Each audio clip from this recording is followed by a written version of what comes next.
Hospopreneurs. Hello and welcome to episode 9 of the Hospopreneurs podcast.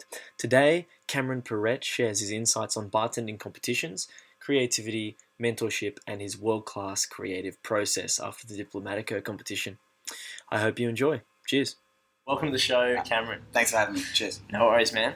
I like to start the show with asking if you've got any crazy hospitality stories. Oh, there's heaps. Just the first one that comes to mind, I used to work in a restaurant with a small guy called Blair Hocking, who's an absolute shit stirrer. And they turned the ice machine off at the start of service one busy night, so the ice would run to the bottom, and then they put towels over the ice and climbed in. And no one was getting ice to refill the wells, and I was manager and I got really shitty. I'm like, fine, I'll do it. God, we need ice. And I walked in to get the ice, and when I opened it, he jumped out. And man. the scream was very girly and very loud, and they reckon I tried to climb a wall, and I turned and ran, and there was just a wall there, and yeah, they've got it on camera. And it was no. Because everyone always loves to scare me because I'm a big chicken. At Cobbler Muddy used to hide and come in early and hide so we could scare me when I open the venue. So everyone knows I'm a chicken, and that's the best I've ever been gotten. I screamed so loud. Oh man, no one will let you live that down either. No That way. sucks. Have they still got the video? Oh, I don't know. I'd have to ask Blair. He's still at Boo Boo, so he might have the video. But I love that. Thanks for sharing that, Cameron. no worries. What's your background? How did you get into the hospitality industry? Mate, I was about 15 and didn't have a job, and my old man was like, "You're lazy, get a job." And we had a friend of the family who was running a restaurant, so she gave me work just as like a busboy or a grunt, or like a dishy pretty much. Mm-hmm. And yeah, then I just kept working in restaurants and sort of worked my way up as a waiter. But then when I was waitering, I enjoyed the wine side of things more, like selling wine more than recommending food. Mm-hmm. And so I sort of latched myself onto learning a bit about wine, and then that sort of led into learning about spirits and the bar world. And then yeah, once I stepped behind the bar, I didn't want to go back to the floor. I was much more content there. Right. So was that attraction to wine that led you behind the bar? Yeah, I would say so. Like it was more a love of selling wine that then led into, sherries and ports and spirits and yeah. And then, once you step in behind the bar and feel a bit confident, like once you sort of get through pouring your first beer or making your first order or like doing a busy Friday afternoon, once you feel a bit confident behind there, it's a really nice place to be. I mean, I don't mind getting out on the floor. We do table service here, so I still do a bit of floor work. Can you tell us a bit about where we are at the moment? Yeah, so we're sitting in Seymour's Cocktails and Oysters on Caxton Street in Brisbane. A lovely new little venue from the guys who already have Lefties and Hope and Anchor, and you've got Jason's involved as well from Sydney from the Swell House Group, who have venues such as Baxter Inn, Shady Pines, Restaurant Hubert's. So it's a lovely little homage to a 1950s New Orleans restaurant that was called Seymour's.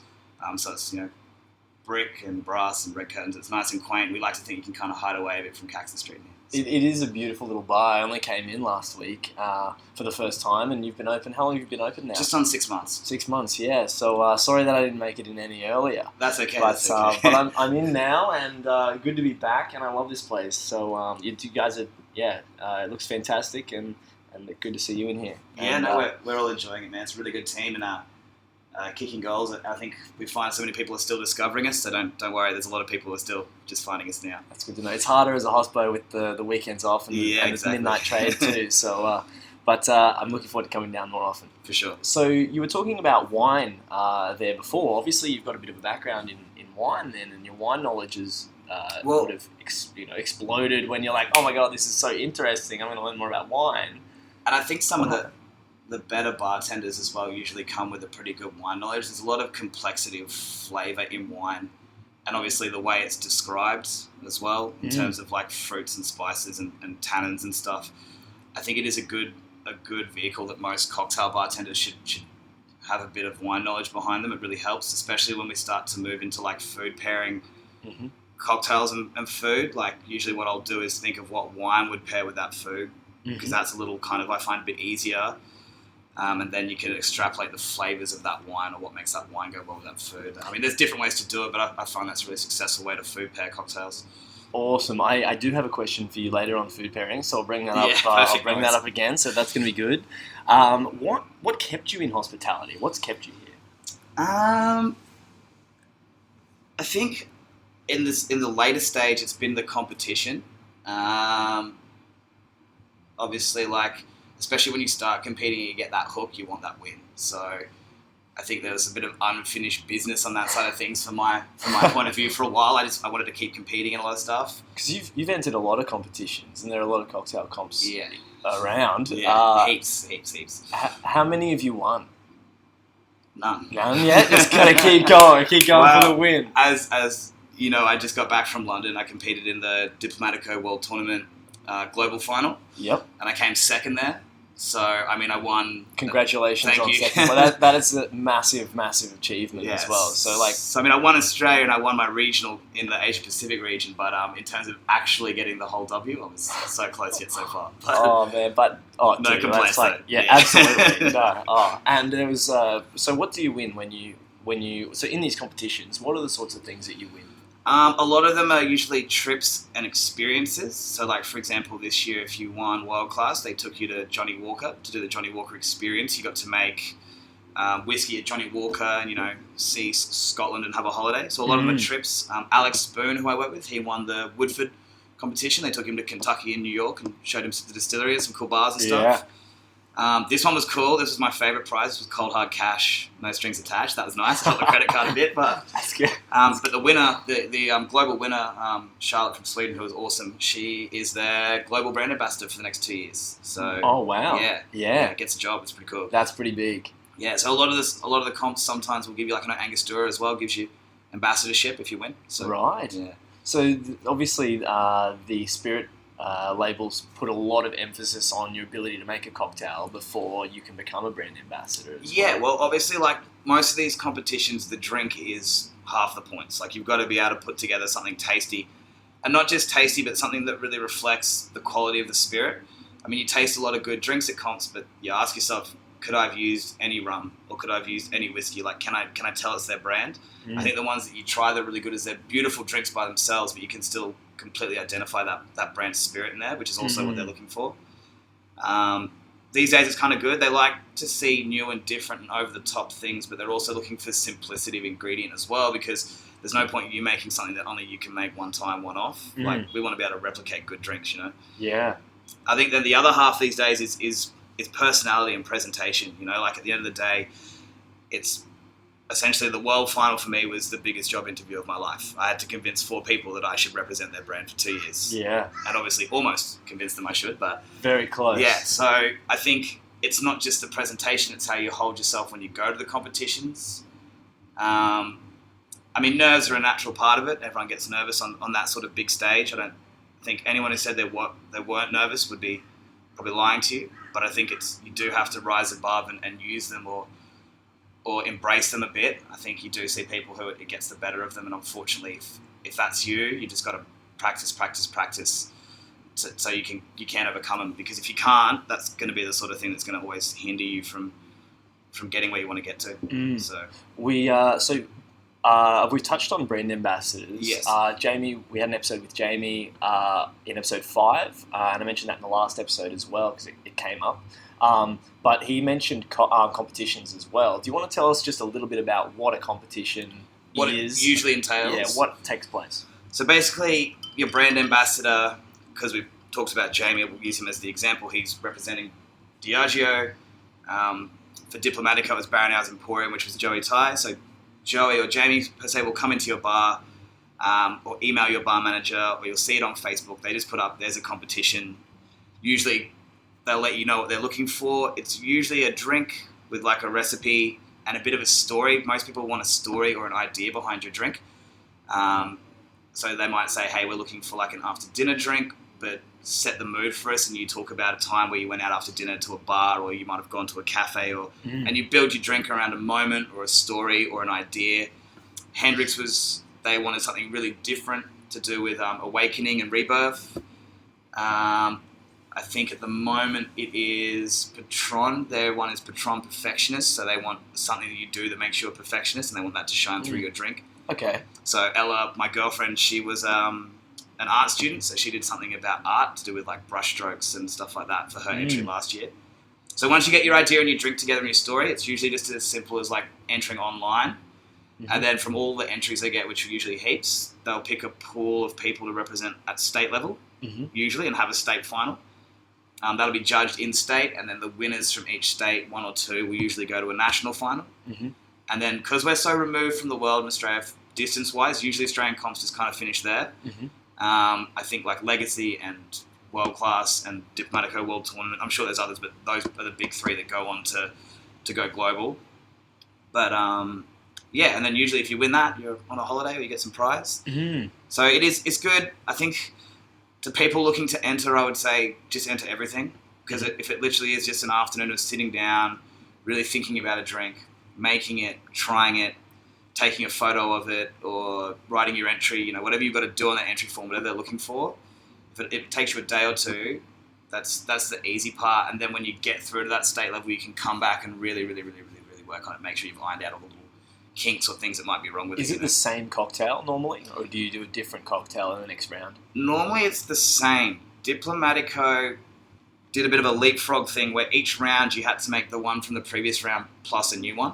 Okay. And then the world final was just a completely new drink. Right. But yeah, most of the time it's usually the same drink. Okay. But they will often give you guidelines for how much you can change it, because obviously if you win a state final and then you go to a national, you want to try and improve on what you did, which would be difficult without changing anything. But to everyone, I'd say there's that one part of a drink they weren't quite happy with. Yeah. And usually you can go back and change it and speak to the people you work with.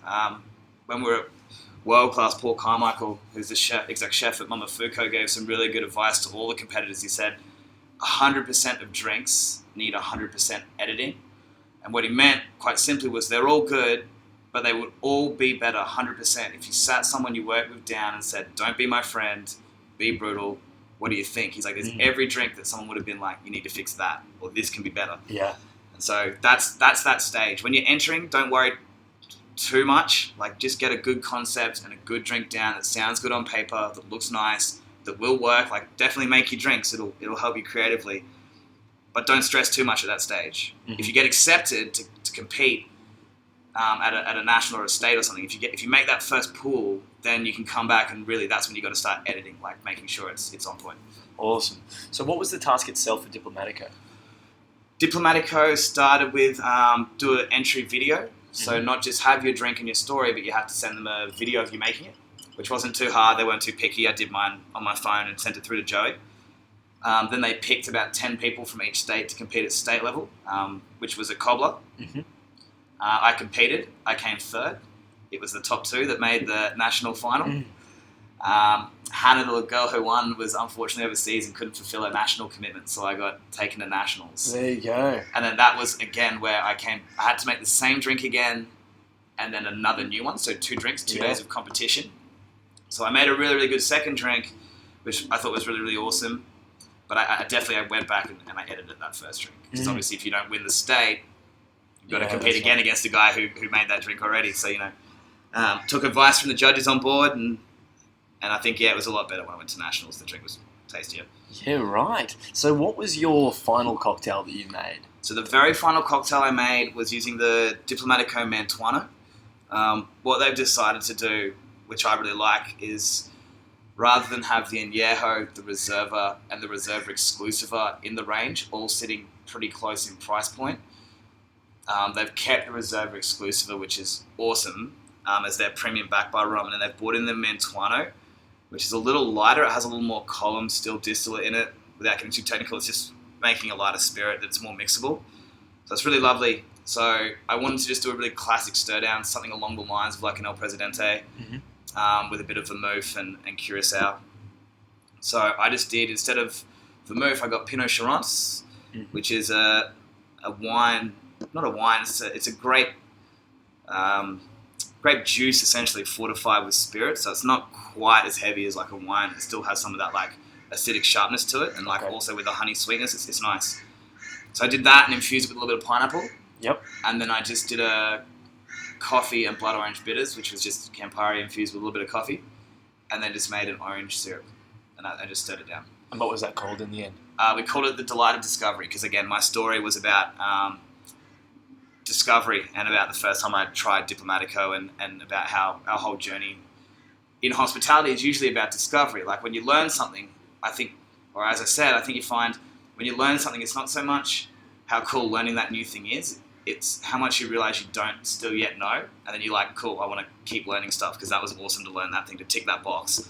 So, and I think when you said what keeps you in hospital, it's that thing. Every venue you go to, even if you're not behind the bar, if you go to a new place that someone's opened up, you're always seeing things that are cool. Even if it's a guy who's only works in hospitality for like half a year or like, half a week, but he shows you a way of doing something that you've done one way for 10 years and you're like, I've been doing it the wrong way for 10 years. How'd you think of that? Oh, it's just the way I did it. And you're like, that's awesome. We're doing that now. That's the new normal. Like, Yeah. Even like something as simple as getting wax out of candles. Like, spent ages trying to crack it out. And one day a dude just came in, turned all the glasses upside down in a tray, put it in the oven, pulled it out 20 minutes later, pulled out all the glasses, there's no wax. I was like, that usually takes me 3 hours on a Sunday. That took you 20 minutes, Dude, that's so good. So that's the thing, like little things, like you're constantly learning. So with that Diplomatico drink, we will put it on the list here soon. The only difference is to make it a bit cooler because it was a national final.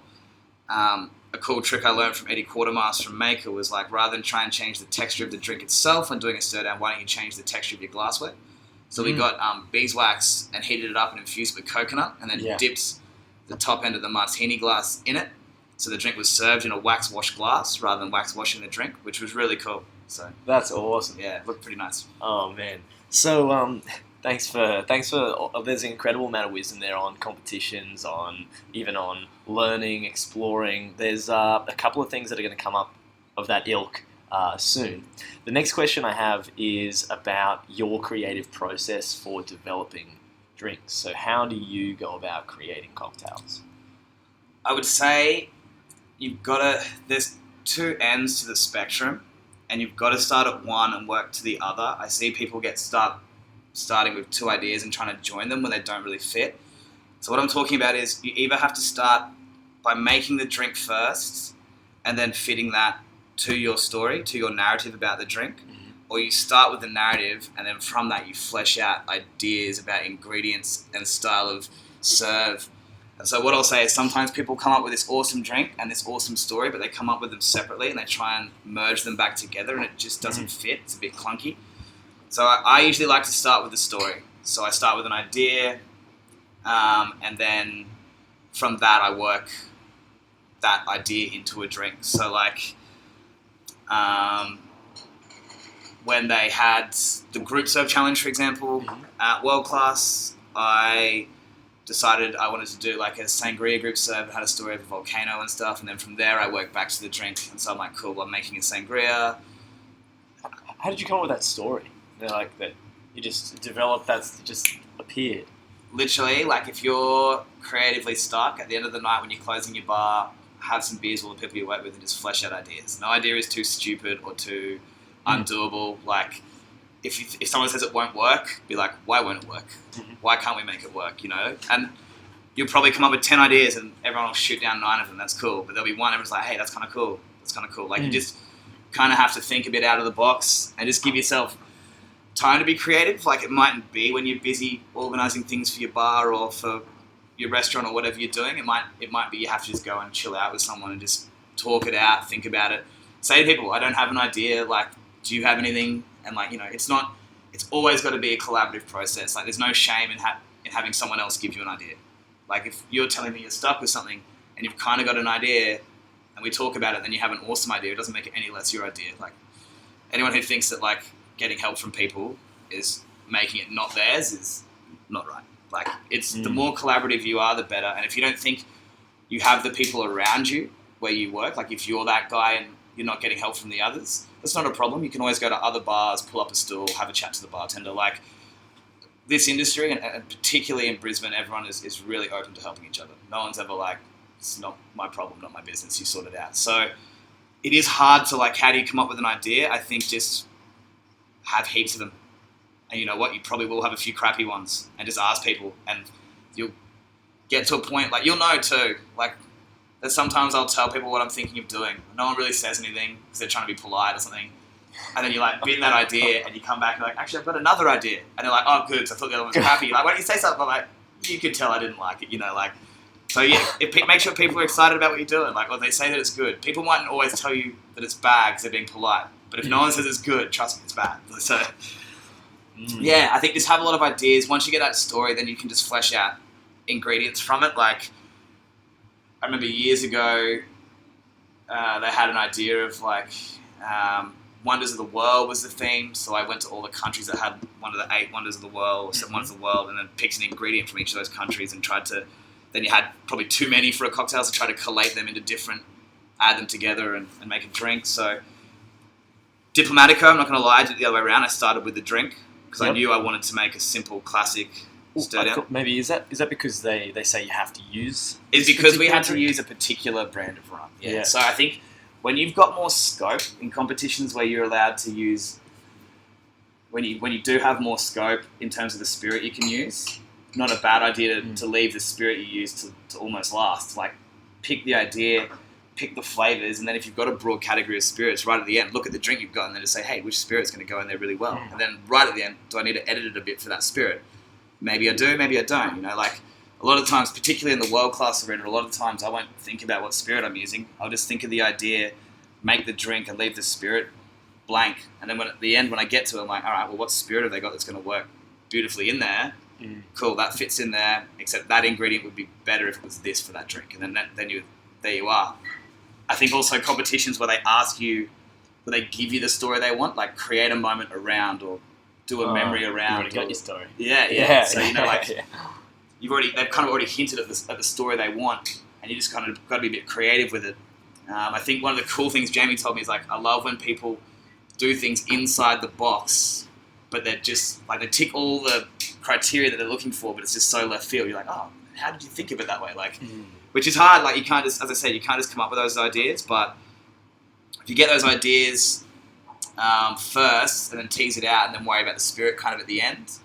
Different if for example, they say to you, we want to drink on this spirit that represents the spirit really well. Well, then you can just start looking at go to that spirit, look it up online, see what the tasting notes are, see if you agree with those. Where are the places to look for those tasting notes? So, for example, Master of Malt, Whiskey Exchange, really good. I mean, it's as simple as writing, like, for example, I don't know, like Tanqueray tasting note. There'll be a whole bunch of them. Like, I'll put links up to those sites that you mentioned there as well. Master of Malt and Whiskey Exchange are really good for tasting notes.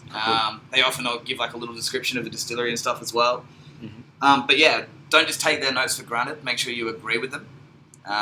See if you get anything else. Again, ask other people what they think. And then from those flavours, you pretty much from that stage, you want to decide if you're going to like compare or contrast. And what I mean is, like, if a spirit has notes of grapefruit, are you going to put more grapefruit with it to like really enhance that grapefruit? Or because it has the notes of grapefruit, do you want to add something that would complement? Like, do you want to add some thyme or some cardamom or some honey or things that go with grapefruit because there's already grapefruit in there? So there's no wrong answer to that. I think good drinks have a little bit of both. But yeah, so it's not as simple. Don't get stuck on one. People go, oh, the spirit's full of chocolate, so it needs to be a chocolate drink. Well, it doesn't. Think of all the things that go well with chocolate. The spirit's already got a whole bunch of chocolate notes, so you can probably contrast those. Yeah. It's interesting hearing this as well, because obviously this can be applied across the board in hospitality with food and other... Everything, pretty much, yeah. It's cool hearing even that process. It makes me think, because I'm a musician as well, so it makes me think, do you create the music or the lyrics first? Having the narrative or the spirit. So that's a really interesting way to look at it. But I think the important thing there, and it's exactly the same, is you wouldn't create them both separate and then try and force them together. So sometimes it will get to the point where you just have to decide, what do you like better at the moment, the story or the drink? Because bin one of them, they're both good, but bin one of them and go back the other way. And don't be afraid to bin things. Diplomatico, I binned the drink I was going to do over there, as I said, about 2-3 days before, and then all of a sudden I was like, yeah, we didn't really like that idea. And I came up with something else. So don't go throwing everything out, but, you know, if you're stuck on something and it doesn't seem to be improving or there's no light at the end of the tunnel, you're a creative person, there's heaps of different things out there you can do. If something's not working, just let it go. Work on something else. There's two things I want to ask there. So you said you're a creative person.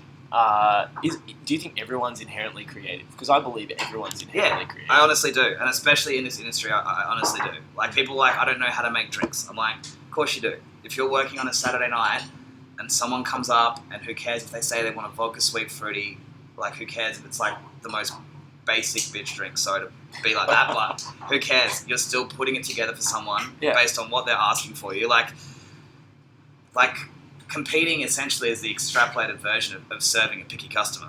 Like, you know what I mean? And you guys, everyone does it all the time, you know? Like, you look down and you well at what you've got, and you think about what goes together, and you know things go together because you've used them before and they've tasted good. Like, Yeah. so the more things you just start putting together. I mean, I wouldn't go too crazy during a service and try and do like crazy stuff, but like those simple flavors that you build during a service with someone, the things work, like, like London Calling is a great drink. It's easy to throw a bit of fruit in that and have like a fruited up London Calling, but then you get that like fruit and sherry and the balance of that drink, and you do it all the time. So I think everyone is inherently creative, and even if they just mightn't have found how so yet. So I would say, like, if you think you're not, just start competing. And you know what? You'll find, hey, maybe you're not the best drink maker. Maybe you're not the most confident presenter, but maybe you have a way of presenting things. Like, maybe just the way you go about your business is really interesting. Or maybe as a storyteller, I think. Yeah, exactly. How you compose yourself. But sorry to interrupt you there. No, of course. Exactly. As you said, like, I think you're never going to know how you excel creatively if you don't just start trying to create things. Yeah. So, and I think everyone has it in them. So it's just a matter of finding out how to get it out of yourself. Bring it out, yeah. The other thing you mentioned there was editing a drink. So I just want to open that up a little bit more. What does that actually mean? What's the goal? Is it a balanced drink? Is that what you're going for? I think as you do it more and more, you should realistically be able to kind of write something down on paper, think about the flavors, the textures, the sweetness, the sour, the bitter. Like, you should be able to think of all the components on paper, and it should look like it's going to work to you. Like, you don't really want to just be willy-nilly throwing things together and be like, see what happens. Like, you can do that if you want, but it's kind of going to be a bit of a waste. It's like, you should kind of be writing it out first and be like, what do you think? Does it sound good? Sounds good? Yeah, that should work. But generally, unfortunately, most of the time you put that drink together that sounded good on paper, it's not going to taste good. You're going to need to edit it, and that's when you're just going to have to say to people, is there an ingredient there that doesn't work? Is the specs of that drink wrong? Like, is it all good flavors, but is something too low? Is something too high? Do we need more of this, less of that? Even, for example, there's 2 drinks on our menu at the moment we're going to change, not because they're bad, but just because we think they can be better. And so last night we made 5 or 6 same ingredients, just different versions of them, different ways of serving them, and we think we've now got to one that's pretty banging. So I would be very surprised, like, there are some freaks out there, but most people, I'd be surprised if they told you they put it together first time in that spec and it was perfect. Like, it never happens that way. Is that just because we can't remember exactly how something tastes? Of course. The balance of the flavour? Like, you can't tell how this is going to react with this. Yeah. It's one of those things, like, you can't tell how 3 or 4 different things will go together. Yeah. And often, you can't remember how things taste. Like, do blind tastings in your bar. Like, send someone outside, pick up a spirit or a liqueur even, pour it to them and get them to tell you what it is, and they will be stumped. Like, one night I went outside and they poured me a little bit of Pimm's. I pegged it as slow gin, which I thought was kind of close, but I then went through the whole bar and had no idea what it was, and they showed me. And so, you know what I mean? Like, then you start thinking about, wow, I didn't know it was that fruity, and maybe I could use that. Like, so, taste. You're surrounded by it all. Taste it all. Try it. Smell it. Often what I'll do is, if I'll make a drink quite simply, like, not too many ingredients, try it and then be like, what would make that better? And then just look at everything I have in the bar and be like, you know what, actually that'd go really nice with like a bumper Suze, or maybe a bit of Rinkinkin, or, you know, do I need to dry it out? Does it need more mouthfeel? Like, do I need to put some bitters in there? Some like Amaro? But yeah, so I would say, to sort of summarize it all, write something on paper nice and simple, make sure it looks and sounds like it's going to be good, put it together, it won't be, don't feel bad about that, just go back to the board and be like, do I need to lose some ingredients, add some, change the spec, and you have to have other people there when you're doing it, especially as well, like, you'll get palate fatigue. If you're trying something all night, by the end of the night everything will just taste the same to you. So you need to make sure that you're like taking a break from it, like make it, leave it, come back to it later with someone else and be like, what do you think? You know, show heaps of people. If one person says they like it, that's good. If 10 people come in and try it, give it to not just bartenders too, give it to like a customer, be like, what do you think? If they go, it's awesome, it's like, cool. Well, the layman likes it, you know, like the guy who just drinks different drinks all the time, he loves it, he enjoys it. Like, how long does it take to get palate fatigue? Man, it doesn't take long, it just depends how much you're drinking. Like, if you're making a cocktail, like the same drink at a different spec, and you make it like 3, 4, 5 times, and you take like 2 sips each time, by the end, like, you're gonna kind of have a break. Like, it doesn't matter how much water and stuff you drink, you just need to change it up, because it's gonna be harder and harder each one to find the little subtle differences. I mean, it depends on the palate as well. Like, but yeah, it depends on the ABV. Like if you're doing a whiskey tasting, like if you sit through a whiskey tasting at the start, everyone kind of just smells whiskey. They don't get much. Once they've had that first whiskey and taken the edge off, they start smelling a few things, and then towards the end, they just whatever. Who cares? Give me the whiskey. Like, yeah. Okay, cool. So that there about that creative process, is that the same for food pairing? Do you go through that same sort of process with a story, or is it about the drink? Let's find food to match the drink. I would say it depends what you're doing. Most nights, like if we do a wine dinner here, as awesome as the food is here, the wine is kind of what we start with, and then the chef matches the food back to the wine. The last dinner we did was different. It was a ladies' beef and burgundy night, so we were giving them like cool seafood and red meat dishes. So then the menu was set, so then we worked the wine back to that.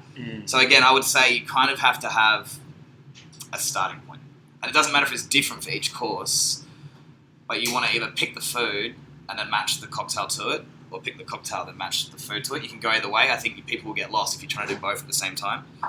And yeah, food pairing can be, again, you can get pretty creative with it. Like something simple as like Guinness and oysters work amazing together. That's not like our creation. People have known that for ages. And like the Black Velvet, which is a cocktail of champagne and Guinness, sounds crazy, but have it with an oyster and it's amazing. So you can go a bit crazy with them, but I think if you remember that rule of compare and contrast again as well. Like, for example, if you're having a really, really like heavily peated whiskey and you want to match it to like a beer, you can go something really heavy and like dark and rich and deep because it's going to stand up against that whiskey. But you can also go the other way and do something really light and kind of sour. Yeah. Because it's really different. So I think in terms of cocktails as well, obviously in planning a night it's kind of a little bit easier. Like you always want to start with things a bit lighter in terms of ABV and in terms of like texture and effervescence. Like people always like to start with something that's light and bubbly and refreshing at the start of a night, and then work into heavier drinks, finish with something more rich and stirred down. Like there is a weight to the way you plan out a night of cocktails. But in terms of the flavors, as I said, if you look at the food, think about what have I got in there already. All right, well, what do I want to enhance out of that? What do I want to pull out of that food? And what's already quite predominant there that I just want to contrast with? I think when it comes to food pairing, a big one is, as I said, it's not so much the flavor as well as you've also got to really think about texture, temperature, bitterness, sourness, like those sorts of things play a bit more because you've already got your mouth doing work on some food as well. So, you've already got your saliva and your nose going, like you're already sort of ready to receive more food and more drink. So it's really good, but in terms of that, you can get a bit caught out, and it is one of those ones, again, you just have to make sure that like you try the food and the drink together, make sure it's enjoyable. I mean, it's a good thing. It's something that people should get used to doing for garnishes anyway. I mean, not all garnishes are edible, but aroma and garnish are really, really important parts of a drink. And so it's not just about looking good. Although we do drink with our eyes first, you have to think like, did it make the drink better? Does it improve it at all? Because if it's not improving the drink, then there's no point in really being there. So like, as much as like it is easy just to put a twist on all your stir downs, is a stir down better with that twist, or could I just do a discard to get the aroma and then maybe put something like fresh on there or something fruity? Like, so I think the thought you give into the garnish is kind of the starting point, a little bit to the food pairing, because you look at that drink and you're like, what food would make that drink better? Or vice versa, you look at the food and like, what would I want to drink with it? Right. Cool. Thank you very much, Cam, for that. The next question I want to ask you is, where did you learn all this? Did you have a mentor? Did you read books? Or what was your process of learning? Not you. So Joey's in the background pointing at himself, dreaming. He taught me whiskey, I'll give him that. He did teach me Scotch. All my Scotch knowledge came from him. Some might say that's a bad thing, but he's pretty good with whiskey. So, no, I think it was on that. It was. We can't hear. We won't be able to hear you. They can just hear me giving you grief. That's right. I think I worked under Pez Collier, which was pretty awesome. That man's got a fantastic knowledge. I learned a lot there. I learned, again, whiskey from Joey. I worked under Marty Lang. So I say it's a whole bunch of different mentors. I think having one would be madness. And as I said, like, I've worked restaurants. That's where I got a lot of my wine and food knowledge. I've worked small cocktail bars. I've worked busy venues like nightclubs and stuff. I think the more different places you work, the more you're going to expose yourself to. So don't be too scared about moving around. Like, you don't want to be the guy who changes job every 3 months, but you also don't want to be the guy who's kind of been somewhere for like 10 years, you know what I mean? Like, no offense to either of those people, but I think somewhere in the middle is where you want to be. Like, move around maybe every year or two to something different, sink your teeth in, learn as much as you can, and then if you find you're not learning, which I think Jamie brought up in his, like, this loyalty is good, but there's no point being stagnant at a venue. And then, yeah, Is that the job of management to make sure that employees or other staff members are feeling like they're growing, learning and growing? Yeah, of course. Well, I think it's the job of management to provide the foundation, like to make sure that the information's there. It's the job of you to go get it. Like, people shouldn't say, hey, teach me things. It's like, no, you come ask me questions. Like, I will give you every answer I have. I'll never withhold from you. But it shouldn't be my job to pour it into you. It should be your job to pull it out of me. So I would say to people, reading is good. There are some good books. Liquid Intelligence is a good one. There's heaps, but I didn't read a lot. As I said to you, I flicked through. I was more one of those people, when I found someone who was doing a really good job, I just sponged off them. I asked them questions. I watched what they did. Not just how do you do something, but why. And if they tell me why and I understand it and I like it, then that's how I'm doing it until I hear of a better way or a better why. But so I always say to people, you can just, if you're patient, have time, have mentors, learn as much as you can. But it is on you. Like, if your mentor tells you that this book was a really good read, and in 6 months you say to him, I haven't learned anything, and then he says to you, did you read the book? And you say no, well then, yeah, that's your fault, man. He told you to read a book that he thought was really good. Yeah. So I'd say the pressure is on you. Like, you have to want it, you have to earn it. If you want to feel really confident what you're doing and comfortable and have a knowledge of, like, people are like, how do you get a spirit knowledge on that? They're all on the back bar, they have labels, and there is Google. So there's nothing that, like, I could teach you everything about it you want. But realistically, what you should do is you should go and get as much information as you can, and bring me the stuff you don't understand, or bring me the stuff where you couldn't find information. Like, you'll remember it more too if you learn it. If you think you're just going to sit next to someone and have them talk to you for an hour and then you're going to remember everything they said, like, you know what I mean? No way. No, totally. Absolutely. So I would say to people who were like, how'd you learn? It was definitely about mentorship. There were a lot of those, but it was more because I was a sponge, and if I didn't know something, I'd go learn it. And the cool thing is, if you ask a mentor something and he doesn't know, they're usually the sort of people like, let's learn it together. So I want to know it now. I don't want to not know it. So. And how did you find those mentors?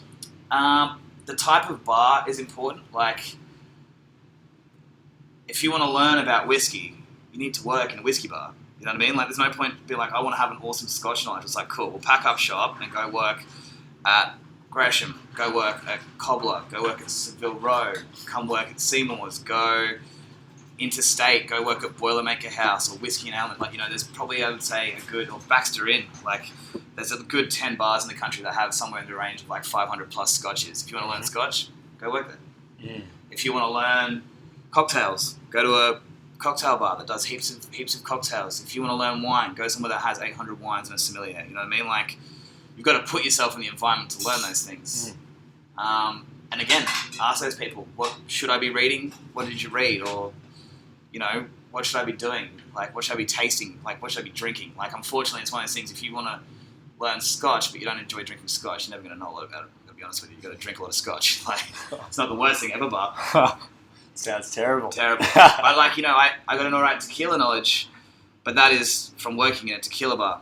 And then the other thing, and I don't know if it's just a Brisbane thing, but people are pretty useless with using the resources that are available to them. Trainings. Every second brand ambassador is constantly having a training. And, you know, they're putting on free booze and giving you free expertise. I mean, like, obviously there's a little bit of a sales pitch there, but these days, most of them are just happy to give you whatever they know about anything. So, for people who say, like, I don't know anything about Scotch and I want to learn. Sorry, I'm just using Scotch as an example, obviously. That's okay. But it's because that was, like, the biggest category I just learned recently. But people who want to learn about it, like, I don't know anything about it, it's like, cool. Well, there's been, like, a Balvenie training, a Johnny Walker training, a Brooke Laddie training, a Glenfiddich training, you know, like, and I haven't seen you at any of them. So you can't want to know about Scotch that bad because they're all in the afternoon and they're all free. You need to rock up to any of them. So, as I said, yeah, like, it's actually quite easy. There's a lot of people who'll help you. There's a lot of books. There's a lot of trainings put on by the industry. Heaps of sources these days, like heaps of online sources. There's like Bartender Magazine. Yeah, like there's so much information out there and so many people willing to help you, but you've just got to be willing to do the work yourself. No one's going to snap their fingers and you're going to know everything.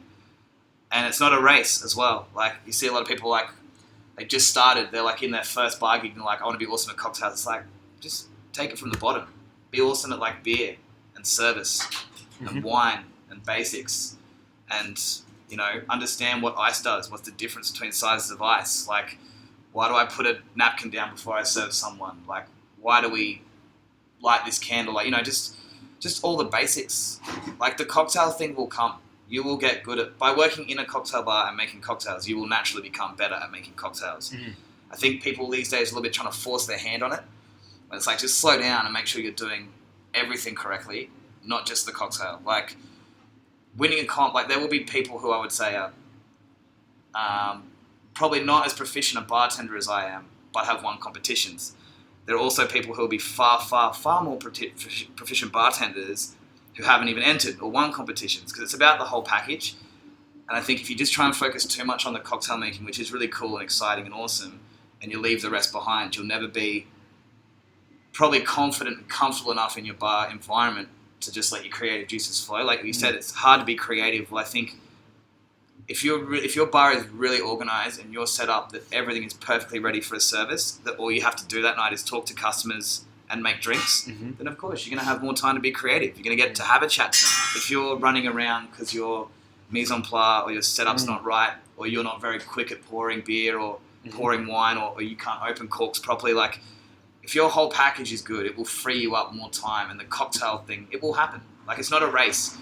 I think people ask me if I was able to like come up with drinks the way I do now 3 years ago. No, absolutely not. And it just takes time.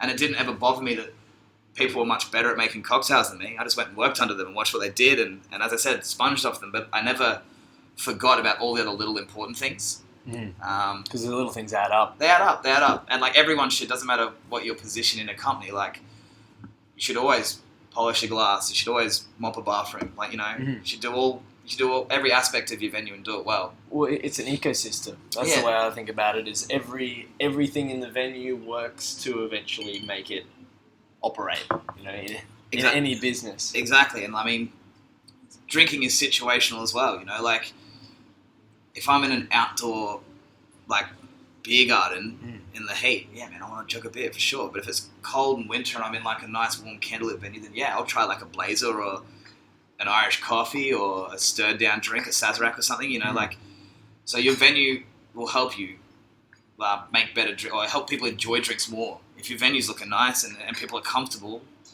and you've already had a good chat to them and stuff, like, if people are relaxed, comfortable, and enjoying your service already, they're going to want to like your drink. So, every piece is important, as you said. Awesome.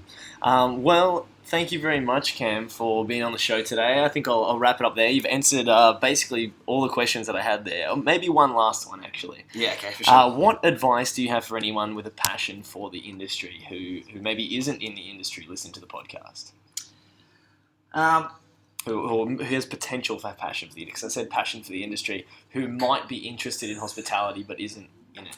Look, the cool thing is you can still enjoy it from the other side of the bar. So, I mean, if you think you might like it, sit at a bar and be a barfly for a night, have a chat to them, watch what they do, have a drink. If you still think you want to give it a try, just jump in. I mean, you might go to the coolest bar in your city.